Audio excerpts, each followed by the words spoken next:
Aqui ao vivo, BMC Market dessa terça-feira, 3h06.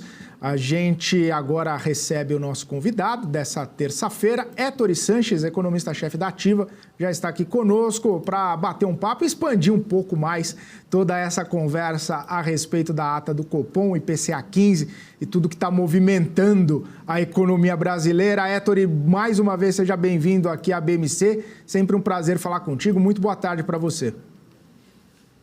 Muito obrigado pelo convite, prazer estar aqui com vocês.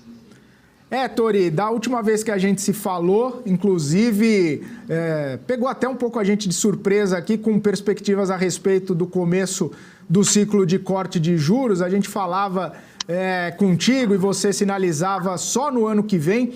E aí, algumas coisas aconteceram de lá para cá, né? Principalmente essas decisões do Banco Central, pelo menos agora pela manutenção, comunicado, ata. Queria saber como é que está a sua visão, como é que está a sua perspectiva, como que você recebeu esse comunicado e essa ata do Comitê de Política Monetária.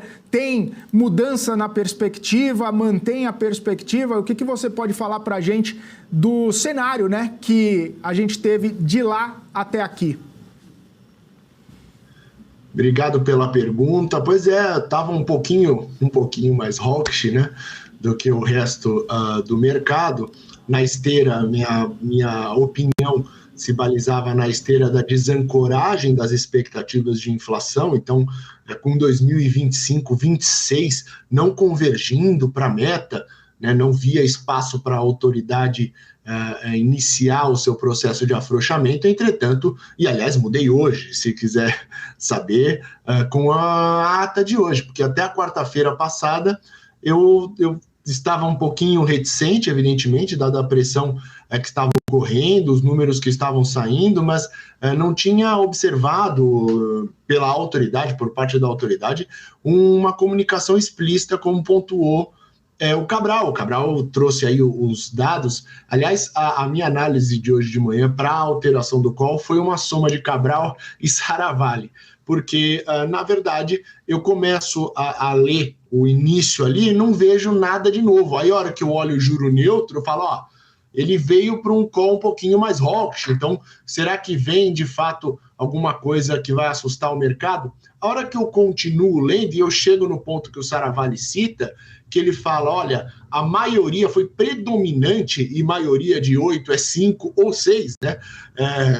A maioria diz que é favorável uma sinalização para corte em agosto e tudo mais, um afrouxamento com parcimônia e tal. Eu falei, bom, peraí, agora o apontamento foi muito mais claro do que sugestões anteriores poderiam vir a ser, né? E aí, com o efeito, eu alterei o call de juros, trouxe ele agora para corte em agosto, 25, 50 em setembro, aliás, 50 daí em diante, finaliza esse ano a 12%, e o ano que vem a gente chega a 9%, que é exatamente a nossa estimativa, na verdade, o intervalo aí médio da estimativa de juro nominal neutro que a gente julga ser, que o Cabral pontuou há pouco. Mas sob efeito, evidentemente, de uma política menos monetária menos rigorosa, eu elevei minhas perspectivas de inflação, de IPCA, para 2024, horizonte relevante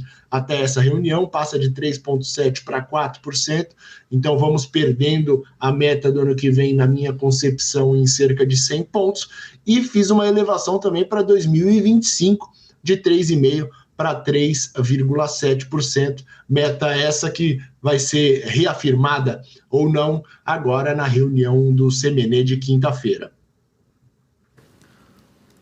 Oi, Cabral aqui falando, tudo bom? Héctor, meu amigo, deixa eu tirar uma dúvida contigo. Você acredita, desculpa, eu só vi teu número final, o que você acredita de sequências de queda agora para esse ano? Começa com 25, começa com meio? 25 agora em agosto, 50 a partir de setembro, as últimas duas reuniões desse ano, outros dois cortes de 50, vale pontuar a respeito de, para fazer tal projeção, né, dado que os números, eles, na minha concepção, nos meus modelos, não fechavam a conta, eu comecei a fazer o mapeamento, né? Tentei fazer o mapeamento do board para ver como é que se daria essa composição. O Saravalli pontuou muito bem, eu trocaria só o Renato pelo Diogo nos 3 ou 2 votos de resistência que ele colocou ali para o juro, né? E os demais ficando ali entre o neutro e o Dovish. Vale comentar que a partir da próxima reunião, muito provavelmente, a gente já terá a participação de outros 2 diretores. Então, com um veio, né, pelo menos ao que tudo indica, mais dovish, né, um pouquinho mais leniente com o combate inflacionário, o que tende a fortalecer uma aceleração para o corte nas reuniões adiante, nas reuniões de setembro em diante. O Ettore, muito boa tarde. Só para recapitular ali o tema até que o Cabral mencionou em relação ao juro real neutro, só para a gente entender aqui as continhas, né? Porque eu não consigo chegar nos mesmos números ali que o próprio Banco Central falou de 4%, enfim, um pouquinho acima. Se a gente chegar na Selic a 9%, de duas uma, ou a Selic cai mais, ou será que a inflação não vai ser essa mesmo? Enfim, como que a gente consegue chegar nessa conta aí no médio, só para corrigir aqui um pouco o prazo, talvez eu tenha errado um pouco no prazo, né? Mas como chegar no juro real neutro de 4%, particularmente pensionado?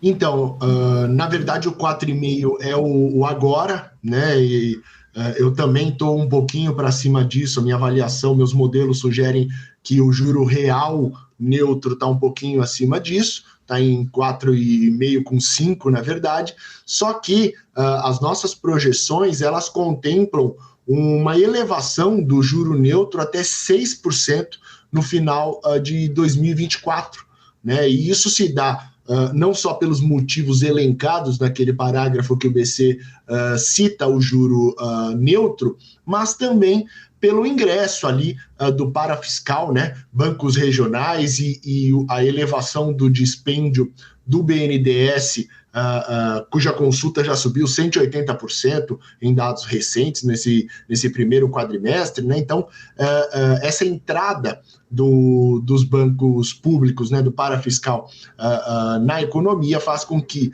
haja uma expulsão do dinamismo do capital, pelo menos uma redução do dinamismo do capital, diminuindo a eficiência a eficiência da política monetária. E aí, o nosso juro neutro no final lá de 2024, ele vai a 6% em termos reais, a hora que a gente adiciona uma inflação meta, né, por conta dos modelos, de 3%, a gente vai a 9%. Se a autoridade monetária revisar essa meta estrutural para 3,5% ou 4%, eu vou adicionando nesse juro nominal, né? Então, aquela explicaçãozinha que o Cabral deu aí só para o pessoal, né, que está nos assistindo, você tem o juro nominal, o juro real neutro, você adiciona a sua expectativa de inflação, você vai chegar num nominal neutro, consequentemente a Selic ela vai versar exatamente em cima desse nominal, porque a Selic ela já contempla ali dentro dela a expectativa de inflação implícita. Ettore, deixa eu tirar uma dúvida contigo. Eu acho bom, mas ao mesmo tempo estranho. Ele não fala uma linha de parafiscal desse comunicado. E ele tem falado tanto nas entrevistas.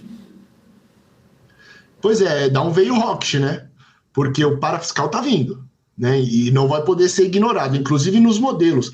Eu acho que um dos pontos relevantes que a gente vai ter no RTI a respeito do juro neutro, na hora que ele justifica ali, ó, elevamos o juro neutro e tal de 4 para 4,5, por conta do juro internacional, por conta de não sei o que, por conta dos nossos modelos. Eu espero que ali, em algum box, esteja esmiuçado um pouquinho desses modelos. E aí, implicitamente, eu avalio que o parafiscal esteja ali. O Fábio Kanchuk, que era diretor do BC até pouco tempo, publicou um estudo, acho que foi em janeiro, falando a respeito da entrada do BNDES, o desembolso do BNDES, ele conseguindo cumprir os planos dele de expansão, esse juro neutro chegaria tranquilamente a 6%. foi baseado, um dos estudos que promovi aqui foi baseado nisso, e de fato você consegue observar com o desembolso do BNDES, em detrimento do crédito livre,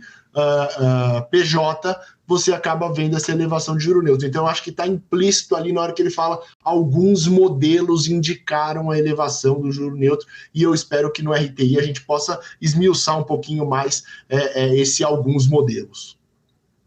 Ô Héctor, eu tenho uma dúvida, e eu estava até lendo um comentário da própria ministra Simone Tebet e acabei até concordando com ela. Ela disse que parece que a ata e o comunicado são escritos por órgãos diferentes, porque um tem um perfil, uma comunicação, um tom, o outro acaba tendo um tom talvez até diferente. Você percebe isso também? Você conseguiu perceber isso? E por que será, né? E aí, claro que é um exercício de imaginação. Por que será que isso acontece, né? Porque o comunicado ele vem um pouco mais duro, pelo menos esse especificamente, vem um pouco mais duro, a interpretação mais hawkish, um comunicado mais enfático, e aí a ata ela traz uma suavização do recado. Foi o efeito da média na minha avaliação, né? Quando você tem um ambiente no qual você está iniciando um processo e você tem a divergência exposta, você vai fazer um comunicado enxuto que vai buscar algum consenso entre os participantes. E aí fica esse negócio meio estranho. Tanto é que eu fiz questão de ler novamente as entrevistas recentes do Brito, do Dias, da Guardado, do Guilhem, todos eles, e você consegue ver trechos específicos colocados no comunicado que são esmiuçados agora na ata. Então, virou aquele Frankenstein, né, de uma comunicação onde você tem dissidentes, onde você não tem uma convergência plena, e aí acabou gerando um misleading de comunicação. Eu acho terrível, poderia ser reescrito, né? A ministra até brincou que foi órgãos distintos, né? Mas infelizmente é o que você consegue fazer, né? Para tentar refletir, né? E o Roberto Campos ele fala isso com frequência. Nós queremos que todos os diretores estejam representados na comunicação. Então acaba gerando esse tipo de fato de desencontro informacional, vamos colocar dessa maneira. Uhum. O Héctor, uma pergunta super simples aqui. Entender se nessa ata, na sua interpretação, já incorporado os dados de hoje, no IPCA 15, e se não, o que mudaria, né, na sua avaliação, essa ata incorporando as notícias de hoje, já que a gente teve o IPCA 15 com notícias boas e ruins, né? O que poderia piorar ou melhorar a ata tendo as informações de hoje? Então, não, né? Então o 15 ele não está contemplado na ata de hoje, né? De fato, essa ata ela já vem pronta da reunião e tudo mais, que ocorreu na semana passada, inclusive não pode ser alterada. Há quem diga que tem algumas alterações de percurso, né? Mas em tese ela não pode ser alterada frente ao que foi observado das informações da decisão em si. E eu acho que esse IPCA 15 de hoje, ele acaba não trazendo maiores entreveros, né? Porque a comunicação ela foi explícita, principalmente naquela divisão, quando fala, olha, com a desinflação, né? E quando ele fala de desinflação, ele está falando da inflação corrente, né? Então, a desinflação ampliando a confiança daria para cortar em agosto. Ora, a próxima reunião ela ocorre dia 2 de agosto, ou seja, nós não teremos o índice de inflação, o IPCA, referente a julho, que sai depois disso. A única informação que a gente vai ter de IPCA fechado vai ser a do IPCA de junho, que deve indicar uma deflação ali, nós estimamos, da ordem de 0,12%. Então a gente vai buscar com o 12 meses algo próximo de 3%. É de fato o ponto de mínimo da inflação corrente, desinflação vai seguir em curso, o que acaba gatilhando, né, a condição que a maioria impôs para assistir o corte. É claro que não poderia se dar de barato, como o Cabral pontuou, tem que falar, olha, tem uma parcimônia aí, rapaziada, vamos com calma. Eles falaram, olha, a desinflação e a transmissão para as expectativas. Então, assim, por enquanto, esse IPCA 15 de hoje, uma informação intermediária, trouxe algumas surpresas, um qualitativo ruim, mas eu não acho que vai ser nenhum impeditivo para a autoridade monetária iniciar esse ciclo de corte, visto que pro fechado, né, então a meta de inflação é sobre o IPCA fechado, nós vamos ter mais uma observação nesse entre reuniões apenas, nesse adiante, né, e aí, consequentemente, vai ter uma deflação em perspectiva, pode ser até pior do que a gente imagina, e aí não tem jeito. Na melhor das hipóteses, vem o 25. Eu acho que o debate hoje vai muito no sentido de menos 25 ou menos 50. Tem um pessoal mais otimista que já está pulando para os 50 aí. Deixa eu te fazer uma pergunta da parte internacional do comunicado. Ele fala que o juros lá fora deve ficar alto por um tempo maior. Até cita que não fala escrachadamente Canadá nem Austrália, mas fala que alguns países pararam e depois voltaram os juros. Isso, analisando essa parte de forma fria, totalmente fria, é ruim para a real. Porque, teoricamente, eu vou querer juros mais altos de primeiro mundo do que juros em queda de terceiro mundo. Só isso, de forma fria. É claro que a gente tem que analisar 1000 coisas, mas isso de forma fria. Somado a isso, ele fala que a commodities já está no fim do seu efeito de desinflação. Então, ele acha que commodities não tem muito mais o que cair. Então, existe na cabeça de vocês uma possibilidade do real se desvalorizar e a gente ter uma pequena inflação de importado até o final do ano, devido a essa parte de juros lá fora mais alta ou não? E como commodities poderia ajudar a equilibrar esse problema? É uma pergunta complexa porque envolve diversas variáveis, né?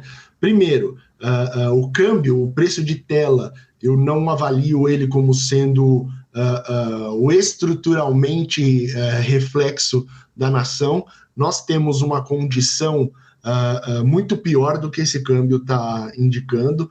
Vide o nosso fiscal, vide o arcabouço que vai passar, que não terá a capacidade de controlar a dinâmica de endividamento brasileiro. Então, assim, é um país que tem um nível de dívida elevado e crescente, muito maior do que seus pares, né? Hoje tem uma entrevista do excelente Felipe Salto no Estadão falando a respeito da reforma tributária, que também não será suficiente, vai virar uma coxa de retalhos, é muito bom e tudo mais, mas virou um Frankenstein e tudo mais. Então, assim, o Brasil, com esse 4,70, 4,80, na nossa cabeça aqui, ele não é muito sustentável, né? É algo muito mais volátil, porque o fundamento joga a nossa avaliação para cima.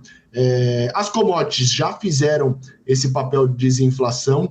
Positivamente, nós tivemos commodities pressionadas no primeiro trimestre, que fizeram com que a balança comercial brasileira tivesse um resultado positivo, mas eu não acho que nós deveremos ter um processo reflacionário, principalmente de bens, né? Porque os bens, eles são que estão surpreendendo sistematicamente para baixo, e a gente importa majoritariamente bens, né? A parte de alimentação a gente se basta, na parte de serviços é um non-tradables ali, bem dizer, né? E o grosso que vem de fora seria a parte de bens. E esses estão cedendo bastante. Então, a commodity que está gerando uma redução, que tem potencial para reduzir a balança comercial no futuro e já tem uma sazonalidade forte no primeiro trimestre, ela tira um pouco de pressão da cadeia de bens, e a gente não vai importar tanta inflação, porque lá fora o juro permanece elevado. Agora, se vai ampliar o fluxo de gringo para fora, eu acho que não. Eu acho que, por enquanto, aliás, não teve um fluxo de gringo para o Brasil, né? Isso é uma coisa para a gente destacar, né? Eu vejo diversas matérias falando, olha, fluxo de gringo para a Bolsa, e a gente confunde com o cross-border, né? Então não teve dinheiro de fora entrando. Teve um rotation, o cara saiu de renda fixa, saiu de um FDIC, de um Fiagro, alguma coisa, enfiou na Bolsa, então o fluxo foi de gringo para a Bolsa, mas não quer dizer que veio dinheiro de fora, até porque o fluxo cambial que o próprio Banco Central divulga toda a quarta-feira, ele não mostrou esse fluxo financeiro, ele mostra um fluxo comercial mesmo, de balança comercial do brasileiro que exportou, que veio o dinheiro de fora para dentro, que antecipou câmbio e tudo mais. Então, nós não temos uma pressão inflacionária, mas também não somos tão benignos com relação a esse câmbio no segundo semestre. Eu acho que esse segundo semestre ele vai se iniciar com a inflação corrente avançando, porque vai sair da conta a deflação do terceiro trimestre que o governo e o Bolsonaro e os congressistas da época geraram por redução de impostos.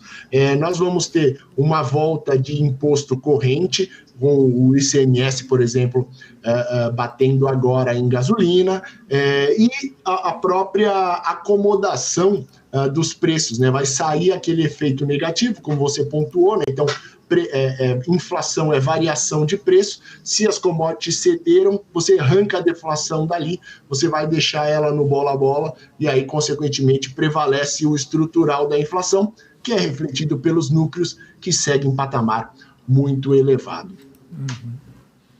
Uma pergunta, o Kantchuk, que foi ex-BC até, sei lá, final do ano passado, eu acho, ele deu uma entrevista, eu acho que foi no Valor, ali, tanto lugar que eu nem lembro agora. Essa semana, tem uns 2 dias, que ele não, na cabeça dele, a chance seria remota do Banco Central começar a cair juros, enquanto o foco de 2025 não bater 3,5. E o foco só está 3,80. Você acredita que isso possa ocorrer? Se você tivesse perguntado isso para mim às 7h59, Cabral, eu ia falar sim. Era o call. O Banco Central está mostrando rigidez, está mostrando que vai combater a desancoragem da inflação, está mostrando que você tem que ter um esforço adicional para reancorar e tudo mais. E o Fábio está falando exatamente isso. Ele fala, se em 2025, 2026, você tiver mais de 50 pontos de desancoragem, a autoridade não pode começar um ciclo de afrouxamento sem gozar de plena credibilidade de que sempre fará o que for necessário para a convergência das expectativas de inflação. Agora, a autoridade acabou, em ciência disso, do 3,80, ela acabou de divulgar que em agosto a maioria acha que tem que cortar os juros. Então, acabou que, assim, eu compartilho da opinião do Fábio, mas a autoridade está sinalizando por um outro lado, está sinalizando de que não, essa situação da desancoragem, ela incomoda, ela torna mais vagarosa o processo de desinflação, mas não é um impeditivo para o início do ciclo de corte, algo que eu discordo, mas eu não sento no board lá, né, Cabral? Entendi, fechou. Maravilha. Ô, Héctor, e agora eu queria trazer um pouco de toda essa perspectiva que a gente está vendo, né? Possibilidade de corte de juros já em agosto, você mesmo comentou muito bem sobre isso. Esse cenário mais de deflação, né, ou desaceleração da inflação e os reflexos que a gente vê no mercado, né? Porque quando estava nessa expectativa, vai cortar juro, a gente viu queima de muito prêmio na curva de juros e se esperava, né, que talvez isso pudesse dar continuidade, melhorar perspectiva para alguns setores que são um pouco mais sensíveis. A gente viu isso acontecer e agora parece que deu uma arrefecida. Você acha que tem mais espaço para queimar mais prêmios? Você acha que tem mais espaço para esses setores mais sensíveis acabarem tendo desempenho melhores ao longo, até, né, chegar nesse corte efetivo? Como você está analisando esse cenário todo, olhando para a Bolsa?